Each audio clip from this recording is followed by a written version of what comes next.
this is a great time slot for breaking news. I do love always things happening. I love a breaking news window, and we have the trade deadline just a couple of days. But the breaking news today, a front office shakeup. The Knicks have fired team president Steve Mills. That, according to our Adrian Wojnarowski. Mills was made an executive vice president in 2013, and then president in July of 2017. Since 2013, the team has had 6 head coaches and never made the playoffs. Here was Woj earlier on SportsCenter about what the Knicks hope to do after departing with Mills.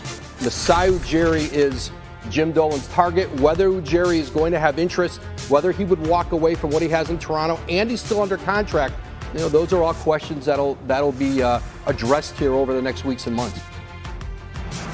All right, last night in the NBA, the Clippers bloodied but unbowed. Paul George took a DeMar DeRozan elbow to the nose, which sprung a leak. No matter. PJ13 stayed in the game. He and Kawhi combined for 41 as the Clips beat the Spurs 108-105. Kawhi's streak of 30-point games ends at 9, by the way, the longest such streak in the NBA this season. With the win, the Clips improved to 35-15. That's the best 50-game start in franchise history. The Clippers are now 16-4 with both Kawhi and PG-13 in the lineup. D. Lloyd, the Heat, and Jimmy Butler were on one last night, beating the 76ers 137-106, improving to 22-3 at home. Butler effective in his minutes, 38 points in 29 minutes, didn't even play the fourth quarter. That's the most points by any player in Heat franchise history that played fewer than 30 minutes in a game. And speaking of Heat franchise records, Miami recorded 27 assists and just 3 turnovers. It's their fewest turnovers in a game in franchise history, and it also crushes their previous mark for best assist to turnover ratio in a game. The NBA All-Star Game in Chicago less than 2 weeks away. To honor Kobe, the NBA will have every player on one team wearing Kobe's number 24. To honor his daughter Gigi, everyone on the other team will wear number 2. As one of the captains, LeBron was given the choice of which one he'd like, and he went with 2. Here's why. Pretty cool. They asked me which number did I want to wear, the 24 or the 2 for my team, and I picked 2. Giannis is going to wear 24 for their team. I think it's only right. I think it's pretty cool. We have a legend in our league that, obviously the situation that happened, so we get to honor him and, throughout the whole weekend. LeBron is expected to make his 16th career start in this All-Star Game. That would pass Kobe for the most starts in All-Star Game history. LeBron still at 2 appearances shy of matching Kobe's 18 total All-Star selections. Can't hold me back. Can't hold me back. Feel the force, feel the energy when I come to attack. When the tank comes rolling over the hill, they get out the way. I'ma be in the winner's circle, can't put me in a box. On my way, on my way. I ain't here to play games, I came to win. There will be some hops tonight on the court in New Orleans when the Bucks pay a visit to Zion and the Pelicans. Bucks bringing the league's best record at 42-7 and haven't lost consecutive games all season. Now, these teams met back in December. No Giannis or Zion on the court.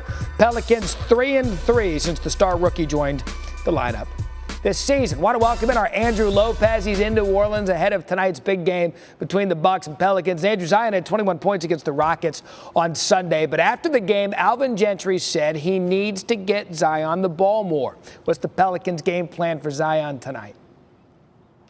Well, Gentry was pretty upset after the game that the Pelicans went 4-minute stretches without Zion touching the ball. That's going to change. It's part of working him into the lineup. This starting group has been excellent with him on the floor. Zion has been excellent on the floor so far this year. His offensive rating, 116.3. His defensive rating, 101.4. That net rating, 14.9. Number 2 in the league of players who are averaging at least 20 minutes.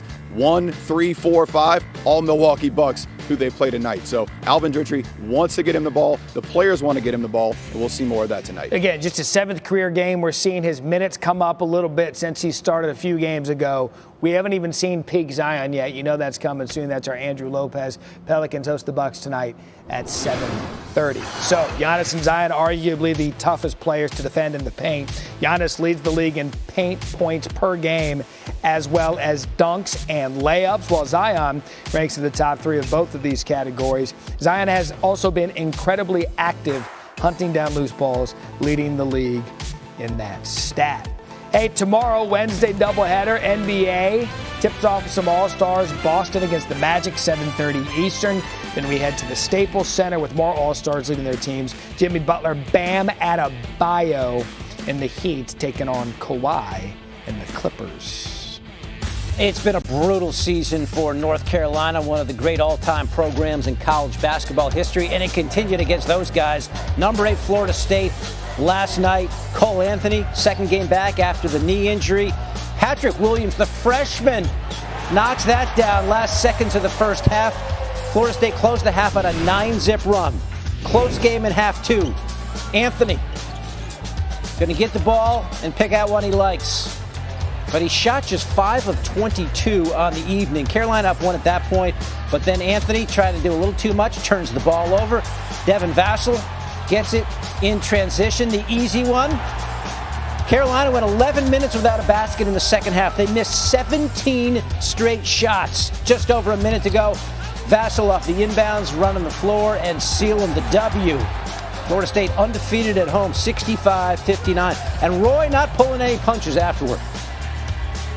Did you come away with this game with more optimism, or is it still? Guys, I'm just pissed off right now. I don't think about optimism, pessimism. We got to get to practice and try to work and see if we can get better. It's not freaking nuclear science out there. The game of basketball, there's a winner and loser, and you got to be able to have your kids feel like they're gaining some. And I don't know if our kids feel like we're making any strides right now.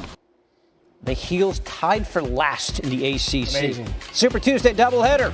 Got a couple power programs. Duke taking on BC in 1, and then Kentucky hosting Mississippi State in the nightcap, which tips at